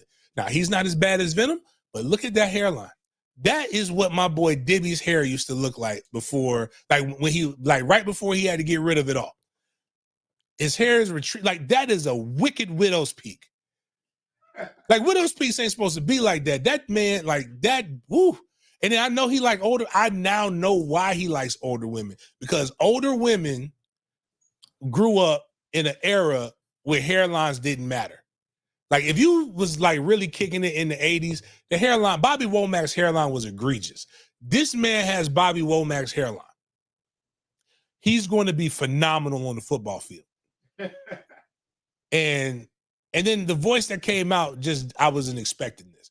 But like, he's truly African. Billy Ocean, like all them cats was crazy. The only ones whose hairline wasn't crazy was the ones who had their hair perm. Like Barry White's hairline was wild. Marvin Gaye was straight, but like it was just, again, push play so we can listen to this young man talk though. But you're hearing him say all the things that I said, and I promise you, I didn't get this from Florida State. I got this from having common fucking sense. What are the challenges learning two new positions at once? Yeah, it's definitely a big challenge just because a 3-4 and a 4-3 are played totally different. That beard and 3-4, you're more reacting than attacking, and a 4-3, yo, pause real quick. Fuck what he's saying. How does he do that? Like he's like in his 20s, like you gotta at least have a goatee or something. He got like a patch right on his chin.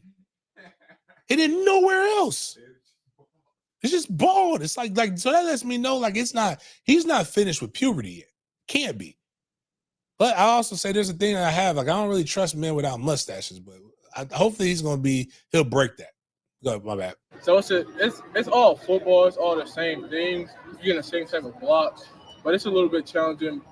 I would say it's more challenging in the classroom, learning D and the D tackle more so than on the field. I think on the field it comes pretty easy because it's all the same stuff. You just need to know your alignment and your assignment. You talk about like the 3-4, 4-3. West Virginia played in the 3-4 last year. So how do you think, what do you think that added to your game? Like, what did you have to learn playing in that type of scheme that kind of translates over to other schemes? From an inside standpoint, it's not as much of a challenge as I thought it might have been, just because in the 3-4, you're between the tackles and the guards, so you're going against big bodies. So going from a 4-eye to a 2-eye, it's not much of a difference. I would say your pad level just has to be lower because centers and guards aren't as tall as tackle, but it's all the same thing. It's not really a challenge. It's just fixing the technique. And once I fix my technique, I know I'll be, unstoppable. It seems like the look, this man, throwing that all on you right. Yeah, you're gonna make me say his name though. I can just tell by just the way it means a lot, just because he gonna be a ball. I'm the only guy really in our room handling both D and D tackles. Now, like so just anybody who. Oh, Angelo said he looked like Red Skull. Shit. God damn, y'all on one today. But like y'all wild today. But like my man just like you got helmet hair. Helmet hair is one thing, but like his hair wilding, dog. Like I know he don't comb his hair. He go to class just like that. I'm cool with that. I'm cool. That boy ain't come here to come to school. That boy came here to play football, man.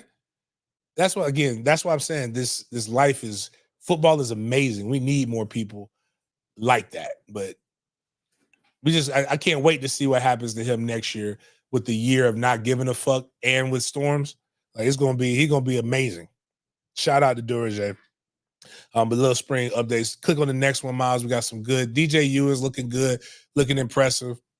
I told y'all what I liked about, and basically everybody's been repeating the same shit. I'll go see another practice and I'll try to see if there's something different. But all the people, you know what you need to see if you know ball.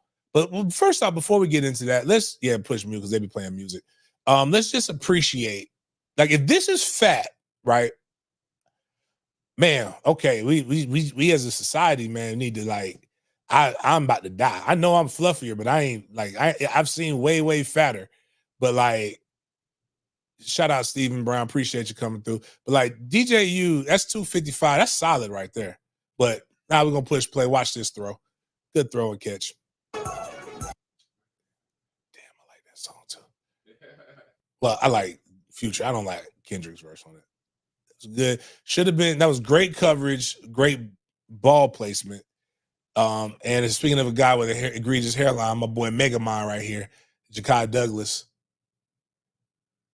Just a great catch. Probably a better catch. That ball had a little wobbly on it, but I like it. But that's just some more stuff there. And to finish it off, QBU is what Florida State is about to be called here. Reigning ACC Player of the Year and one of my favorite Knowles, Jordan Travis, has a top 30 visit with the Jets this weekend. Hakeem Dent also had a top 30 visit. What a top 30 visit means is that a team basically is looking to draft you. And like Jay Travis going to do a couple of those, man. The young man is doing well. I'm happy for him. I believe he's going to get drafted. Actually, click on that. What's everything looking like? Yeah, okay. But anyways, so Jay Trav checking that out. Going down to the people who one more thing, Law and Order, FSU thing, a conspiracy theory thing, but that has again some legs to it. Again, common sense. I was actually talking about this in a FSU Spaces. I think it was Wednesday night. Yeah, so this guy puts, I have some legit insider information from a source in the sports broadcasting industry that I was going to write up and disseminate, but I don't have time. So I'm just going to spill the beans here and see who takes notice, which is funny, right? He said he didn't have time to write anything, but I'm about to go read. So that's 1, 2, 3, 4, 5, 6, 7, 8, 9, 10, 11, 12, 13, 14, 15, 16, 17, 18, 19, 20, 21, 22. You put out a string of 22 tweets. Bro, there is an AI that will literally write the article for you. Like, you got to chill with that. But he puts, but first, do me a favor. Remember who and what, when, keep track of how many details. But ESPN has approached FSU, Clemson, and the ACC about a potential settlement, allowing the Seminoles and Tigers to leave the ACC whenever they want. But an ESPN broker deal is only possible if FSU and Clemson leave for the SEC. Why? ESPN is exclusive rights holder for both the ACC and the SEC. Moreover, ESPN is a partner in both the ACC network and SEC network. ESPN would not lose money if FSU and Clemson are in the SEC as opposed to the ACC. The basics of the potential settlement are: 1, FSU and Clemson would pay an exit fee equal to what Texas and Oklahoma paid to exit the Big 12 plus a percentage. The ACC will retain the rights to FSU and Clemson home games, but license those rights to ESPN for SEC broadcast. The ACC receives 50% of the fair market value of FSU and Clemson home games in both football and basketball. The percentage the ACC receives will decrease each year of the agreement. ESPN would pick up the option on ACC's contract until 2036, but will renegotiate terms to reflect the lost value from FSU and Clemson. The SEC, namely FSU and Clemson, would be contractually obligated to play a top-tier ACC program each year. My source tells me the details above are the initial opening proposition, and they will change slightly as negotiations change the details, but the basics will remain the same. Why? The proposed settlement mitigates the damages to everyone. The ACC survives because ESPN picks up the option in 2036, but their losses will be offset by the percentage of FSU and Clemson rights they retain. FSU and Clemson win by leaving the ACC. 50% of the SEC money is more than 100% of the ACC money each year. And everyone saves on legal fees and embarrassment and things of that nature. So he went down the line of, again, does he have a source? Don't know. Does he have common sense? Yes. And this is why, again, just thinking out loud, the ESPN stands to lose everything, because what happens is courts, anytime you go to court, it's public record. So you can go look up a court case and look up the documents that are being in it. And this is going to be live streamed. So what FSU's lawyers are going to do is make the ACC, not only, you can't just say, well, the contract states that Florida State gets paid, let's say $36 million annually. Well, our lawyers will say objection, what page, what line, what paragraph, and the judge will make them say it. Our lawyers will probably make the motherfuckers say read the entire damn media rights contract live. Like, even if it doesn't even have to go to discovery, you just go to court. It is there. You can't just say that a document says something and I have to take your word for it. You literally have to read it. Everybody in that courtroom has to have it, and you have to tell us where it's at so that we can read it with you, so that we're not interpreting it outside of what the actual context is. This happens every day. ESPN doesn't want that to get out into the public. So also the ACC ESPN needs them to wrap this up, because February 2025, and not even 2036, but February 2025, ESPN has to basically make the decision that they're going to continue this up until 2036. So right now, this contract ends in 2027. ESPN has to determine 2 years prior if they're going to do this. And if they don't, one of the arguments is going to be that the grant of rights is now null and void, because the only thing that the grant of rights has that gives it its fiscal power is its relationship with ESPN. No other media entity, or it doesn't even say an ACC media partner, is involved in this. Only ESPN. So it's a situation where it's gonna it's just saying that there's going to be a settlement. However, do not believe that Florida State and Clemson would agree to 50% of their money being taken and having to pay an exit fee. They're not going to get both, likely. But there will be something that's appeasable for everybody else.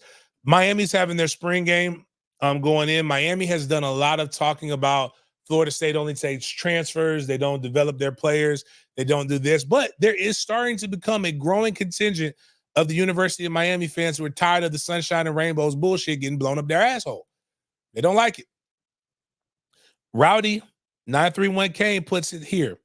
We have a transfer starting quarterback and a backup. Transfer starting running back. Best two wide receivers were Manny Diaz recruits. Our starting left tackle is a Diaz recruit. Our starting center is a transfer. A starting defensive end and two starting D tackles are transfers. A starting linebacker is a transfer.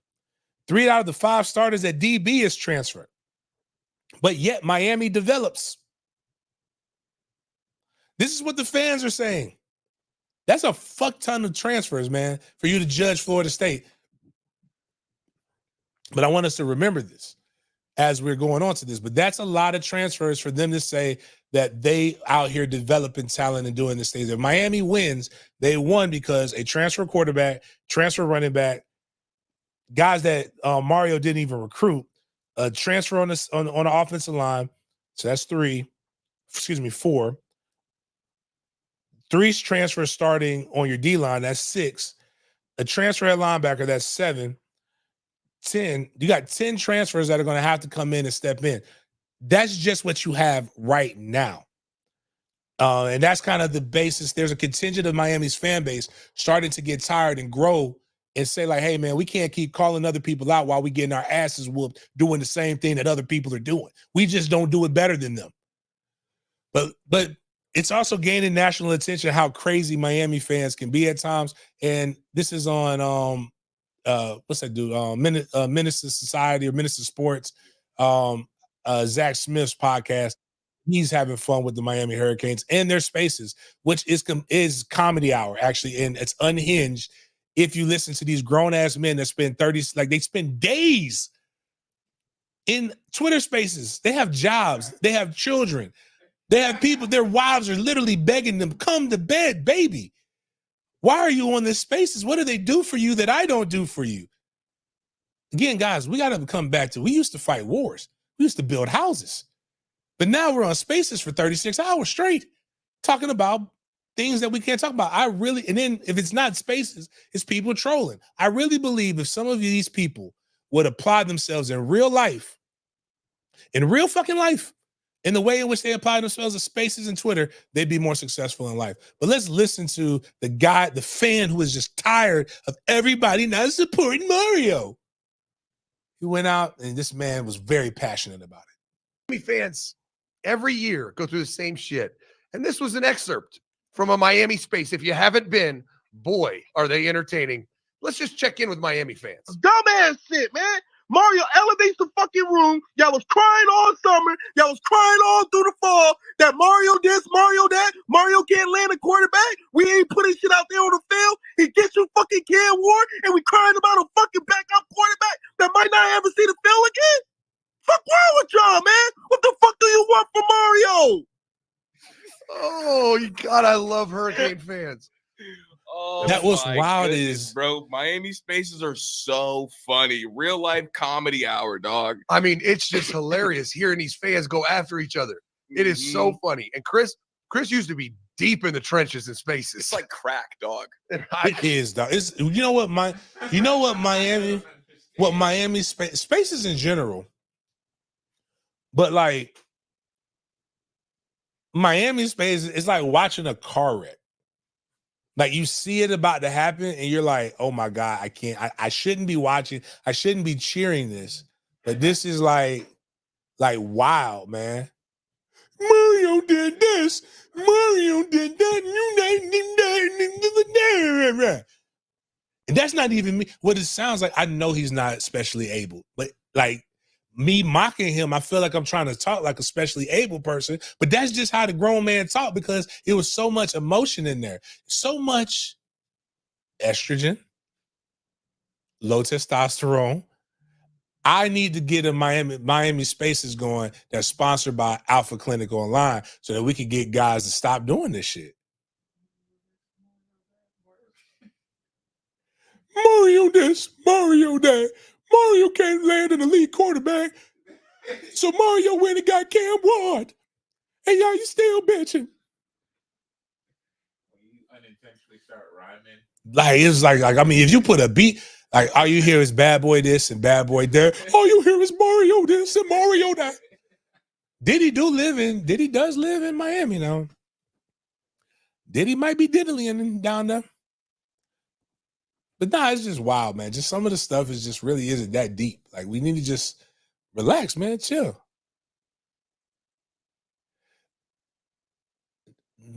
This is what I'm talking about. Once started at 9 p.m. Like, what's crazy? So how spaces work, right, is somebody has to start this space. And for a space to go from 9 p.m. to 8 a.m., and somebody can correct me in the comments if I'm wrong, but the original host of the space has to keep their phone on. Do you know, like I'm going, when I go to sleep, my phone's off. Like, either that means somebody's falling asleep with their phone on so that the fan base can still vibe and do some other shit, or like you literally stayed up for 23, or was that? That'd be 12 hours, 11 hours. Like, all right, Elon is getting out of control, bro. The what is it? Porn in the bio, or like they people keep putting the thing in there. Like, you gotta be like, You got to cut. There's got to be a time limit on spaces. IG has an hour for you to go live. You can only go an hour on live. But that's a good point, but I never thought about that. It could just be on the phone. You're right. It could be on the computer.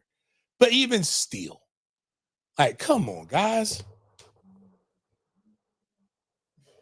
It's like the children are suffering, man. Y'all want me to be worried about the transmissions using bathrooms when there's Baptist preachers touching on little boys' asses every day in Montana. Tennessee doesn't want to like repeal the law where you can marry your first cousin. And then there's grown-ass men right here neglecting their kids to cry about a football team that they probably don't even go to the game with. Like, where's the honor in being a man anymore? All right, when I take my son to games or I watch games with my son, he's 10. He'll be 11 here shortly. I expect him to be irrationally passionate about certain things. He's going through the hormone shit. Happens. But like when people were like, oh, our season's over. J Trav got hurt. Ah, you're not mad. Anger.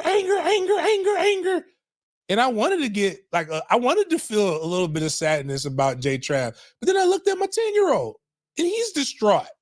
Who's taking care of the kids? What are the men doing? Like, it's almost like one of my favorite things is one of my favorite movies, if you don't know this about me, is Godfather. And when the Godfather's actual godson comes in and he's crying about how a director, he slept with a director's girlfriend and that director won't let him be in the movie. And he's like, this movie would change my career. And he's like, he grabs him and he shakes his head. He's like, what's the matter? You can act like a man. What's the matter with you? And then he slaps him. He's like, man, Don Corleone, help me. He won't do this with me. Yeah. Straighten up. Is that what going to Hollywood taught you, to act like a girl? That's what we need to see here. Men, be a friend, or they serve a purpose. So I'm starting to understand the dude with the long ass, the fake AirPods. I think his name is Omar.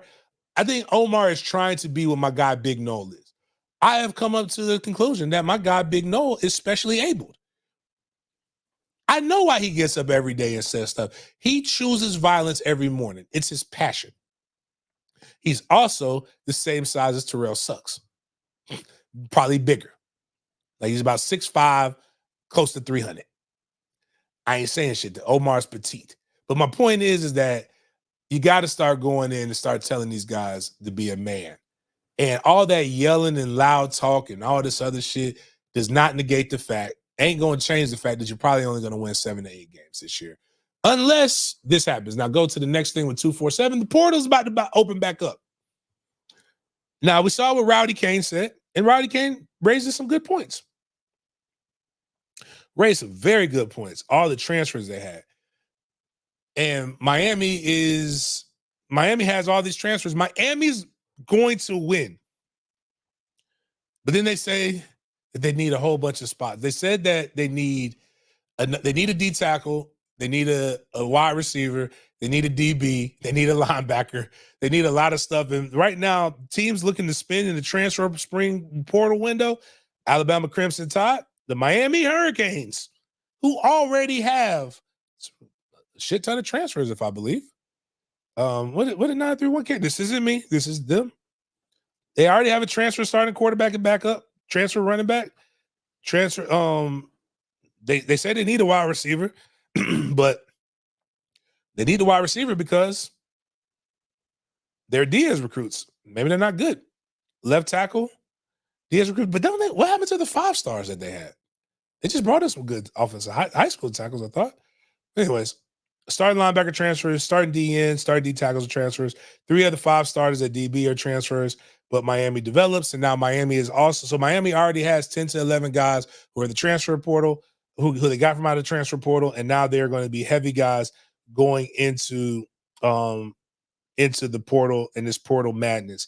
While we're discussing that, let's listen to notable guy we're critical of that loves to tell you that the sky has fallen and to be afraid of your own shadow. Josh Pate wants to discuss about Because now I want you guys to check this, peep this. So, Chris, tell me if I'm wrong on this, because this is, Chris, I want us to follow this same formula. My guy, shout out to Sporadics. If things pop off. 247 writes an article about Portal Madness. 247 has a guy that they put a battery behind in Late Kick with Josh Pate. So what is Josh Pate going to talk about? Josh Pate is going to discuss how the transfer portal is the boogeyman and it's scary and that we need to get rid of it. So let's listen to what Pate's talking about. So spring, to me, is both more different than it's ever been, but also more important than it's ever been. You are about to see the harsh, violent reality of the no-rules transfer portal era on full display later this month. I am not overstating this. It will be the wildest transfer portal era that you've ever seen. And it's going to completely gut some of your teams. Just calling it like it is. And some of you are also going to become national championship contenders that don't think you are coming out of spring football. And it's going to be amazing. Well, it's going to be amazing to witness. It's going to be a nightmare to be a part of. So imagine the paranoia amongst college football coaches right now. I've been knee deep in it lately because I've been talking to them nonstop. Think about the idea that this in spring is the most crucial team building portion of your season, and you don't know who your team is. You don't know if you may be giving first or second team tight end reps to a guy that, unbeknownst to you, has been in contact with half a dozen schools, and he's on his way out the door after spring.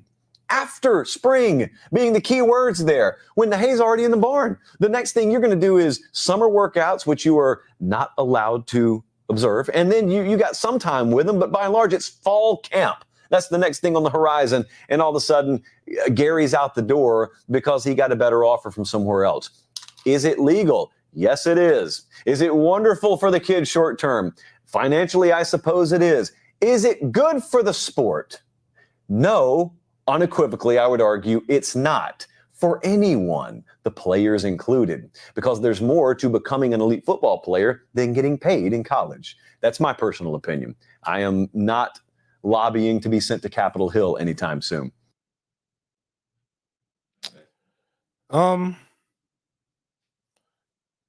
Yeah. So all we're going to do, what we're going to start doing is we're going to put up some bullshit and then we're going to have 5 shows report on it. That's the new plans, Chris. We're going to invoke fear through our media. Like that's the only way to get clicks these days. Not just tell the truth. I talk to college coaches all the time. And you know what I'm learning? And I had to explain to people, you know what I'm learning? People lie. There's a notable transfer from a notable rival that everybody's saying that might be coming to Florida State. And that person told somebody that Florida State offered him $450,000. When I know for a fact that Florida State hadn't even talked to that motherfucker yet. They're interested because people have reached out, but there's interest. That person said, oh, we know he's making this much money down in Miami. Nope, wrong. Person's making $150K. But they're making millions. They're getting paid down there. I'm like, guys, stop talking about stuff that you don't know about and stop trying to sprinkle the things on there that you don't know about. It's just like the Josh Farmer thing. Like with again, 247. They put it to the notable guy. Josh Farmer's leaving. And Josh Farmer, the only thing Josh Farmer left for is Jamaica to go spend his NIL money on his girlfriend and take a vacation. It's the only thing that they did. Motherfucker ain't never left. Like, he never thought about leaving. His brothers came in and said, hey, man, what the fuck y'all talking about? We happy here. Let's call it propaganda. But propaganda, and when you talk too much, and I'm going to shout out this guy, like, I don't do enough of the trolling and the research, but some of you guys have some good stuff in. TJ Pittenger put this here. Haynes 247 in August. FSU won't play freshmen and uses the portal to find starters. I'll read you the article clip from Gabby Urethra. Despite having these players earn significant roles as true freshmen, FSU has not shown a willingness to stick with them through the development process, turning to the transfer portal to replace them. FSU's top-ranked signee for 2023 recruiting class, Akeem Williams, was a 5-star prospect, according to the industry. And during the summer months, the Seminoles added transfer receiver Keon Coleman from Michigan State. Williams was FSU's first composite 5-star signee since Cam Akers, Joshua Kando, and Marvin Wilson in the 2017 class. This is year 4 of Mike Norvell's tenure, and 16 of the projected 22 starters for the Seminoles are transfers. Talented true freshmen will play under Mario. Cristobal in Miami. That's a message UM hopes will land with David Stone, Zaquan Patterson, and the lead up to their commitments. Now, this was in August, right during the time of the season, right before the season started. Might have been, August. So it's April. How many months is that? August, September, October, November, December, January, February, March, April. 8 months later. Not a full calendar year. Case 247. Here are 6 to 7 positions that Miami will be aggressive and look for starters in the transfer portal. We just read 10 that were like Gabby Urethra. I think, kid you not, you can't make this shit up, man. Like this is why people talk too fucking much. Don't know. This is why I would never do dirt with most of you guys on the timeline, because we all going to jail because you don't remember what the fuck you said yesterday. I think that Miami will be aggressive in the transfer portal market. We are a week away from the spring transfer portal opening. I expect Miami to be significant players in the market as the Hurricanes work toward putting the finishing touches on the 2024 roster. Miami has a quarterback figured out, more than living up to expectations thus far. This is a year where it's worth it for the program to be aggressive in adding difference makers on both sides of the ball, but especially at running back and potentially wide receiver. Defensively, Miami will likely be in the market for more help in the secondary and could make the decision to add a veteran off-ball linebacker to solidify its depth, while also brushing up on the line of scrimmage, both on the interior and on the edge.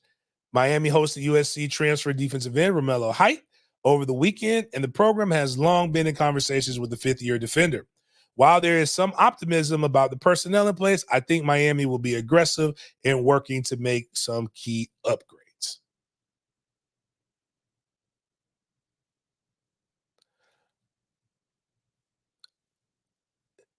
FSU, don't go to FSU. They don't play freshmen.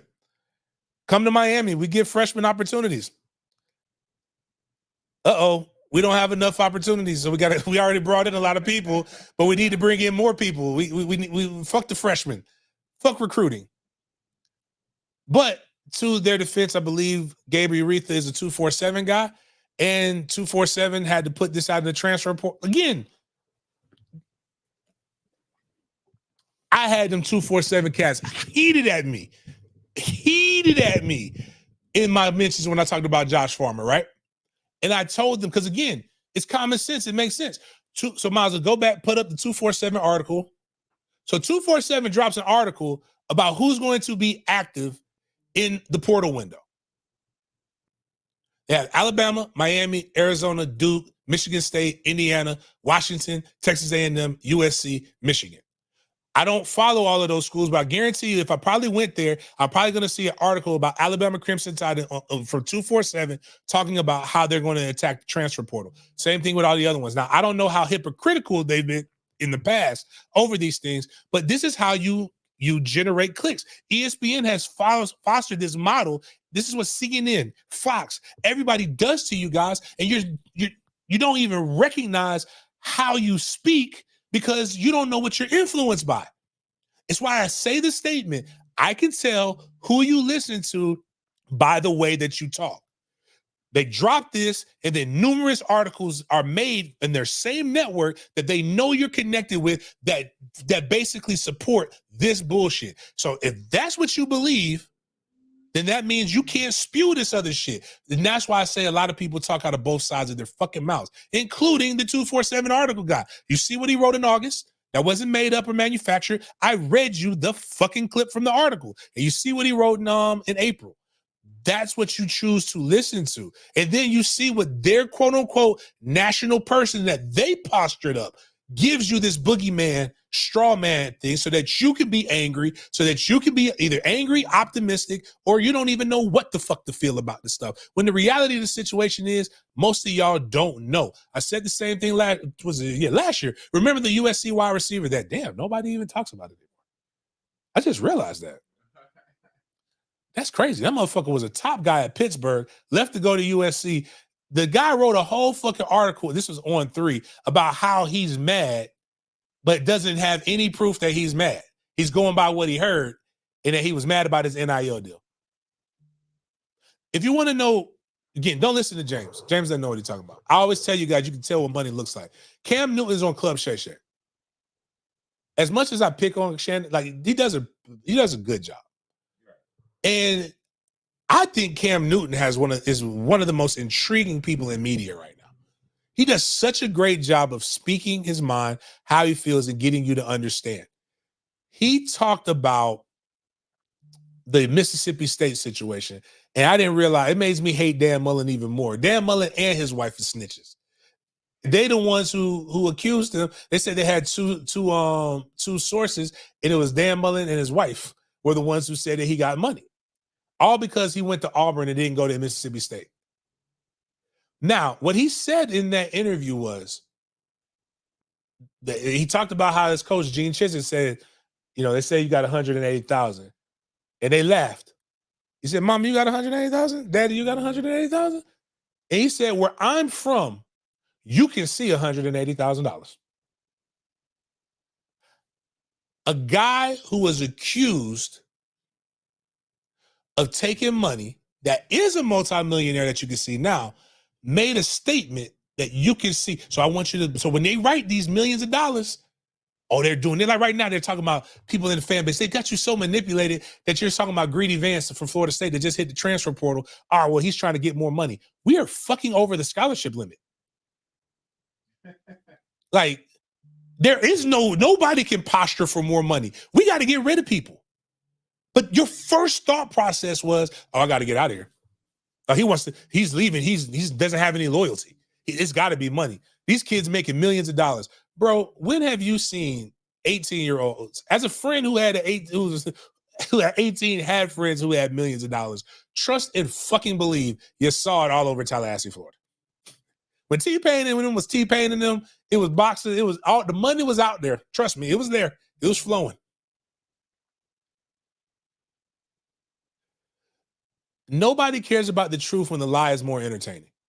In particular, when the lie gives you an opportunity to foster the hater that's inside of you. And I don't want you guys to be there. There's a lot of things you could be in life. Don't grow up to be a hater. Again, I want you guys, anybody who watches this channel, every night before you go to bed, pray the player's prayer. If I go to bed hating on any man, don't let me wake up this morning. Now, some of y'all don't have that in your heart. You can't do that. You won't wake up. But if you truly believe in God, pray that prayer. I tell you what, man, that's the only reason that some of y'all that function the way that y'all function. But I say I'd like to say is 247 is full of shit. I think Miami's actually is more improved than what a lot of people do. But I also think that Miami's biggest kryptonite isn't their player personnel. It's the guy who doesn't know how to take a knee. It's the guy who sabotages his team worse than the LAPD sabotaged the OJ Simpson case. I'll leave you with this as we end because we've been on almost 2 hours. The women's game just ended. We saw South Carolina win. We saw some other different things, but the women are finally in a good place in sports. And what they've been fighting for and what we've been trying to tell them on this channel, but nobody listens, is watch the trajectory and watch the path of the NBA in comparison to your own league. The women's game is getting more athletic without the transmissions. So that's why I don't fear what people are talking about. But the Caitlin Clark effect is crazy. The Indiana Fever have they have the number 1 overall pick. Everybody is expecting Caitlin Clark to be able to do this. The WNBA for the first time, this is no knock on any of the other beautiful, very talented women who have come through the WNBA. None of them have had the polarizing effect of the 2 women that are coming out in this draft, and Caitlin Clark and Angel Reese. And it partially is because they haven't had the media coverage that these women are getting is crazy. The women's championship had more viewers than the men's championship. Better game too. But this is what's crazy. The WNBA just announced that 36 of the Indiana Fever's 40 regular season games will be televised nationally. That includes 10 games on ABC, ESPN, ESPN2, and CBS, as well as additional games on Amazon Prime Video and NBA TV. No, like that's the ticket. I think they have the ticket sales in this one too. I want to see like the prices for where Indiana Fever come in are also like they've doubled in price. You want to know how many ask me how many nationally televised games the Indiana Fever had last year. How many? Uno. They went from 1 to 36. That's nuts. Make sure I'm doing well. I wonder what's the percentage. That means 90% of the Indiana Fever games will be on TV. Not TV nationally. That is damn near what happened with the Bulls in Chicago, like the Chicago Bulls with WGN. Like, you realize the reason why most of y'all like Michael Jordan, again, I'm not getting into all this stuff, but WGN literally is almost is one of the few local TV stations that are broadcast nationally. Like, we had WGN in Tallahassee. So we couldn't watch. I was more likely to get Chicago Bulls games than Orlando Magic games growing up. So Caitlin Clark has the opportunity to be that. Now, here's what you be careful what you wish for, ladies, because a lot of this comes with the death threats and a lot of things which stink that anybody gets this, but it's part of sports. It's been like that since forever.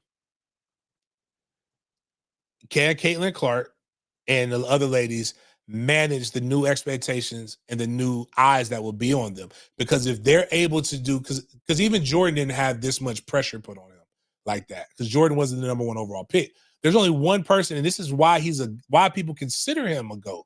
It's because nobody has had more pressure coming into the NBA and lived up to it that LeBron James has had. Remember how many guys that's supposed to be the next Jordan that have come up that all folded? Does Caitlin Clark have the resolve of the greats in the NBA? Because if her, Angel, and all these other ones coming up and the ones after them have it, you're going to see the golden era in women's sports. This summer could be great if women's track and field in the USA does what I think that they can do. Because we see our girl, Sha'Carri Richardson, has been, like, once she got focused, stop blaming everybody. She's a beast. But well, hopefully she doesn't fold. And like, you'll see this summer, this could be what the women always say hot girl summer. This could legitimately be hot girl summer, where it's the off season for football. So like, especially June, early August, July, early August, nobody's really focused on men's sports like that because baseball's boring, basketball's done, football is getting prepared, but it's a low. So you'll have Caitlin Clark have all eyes on her. You'll have the Olympics have all eyes on them.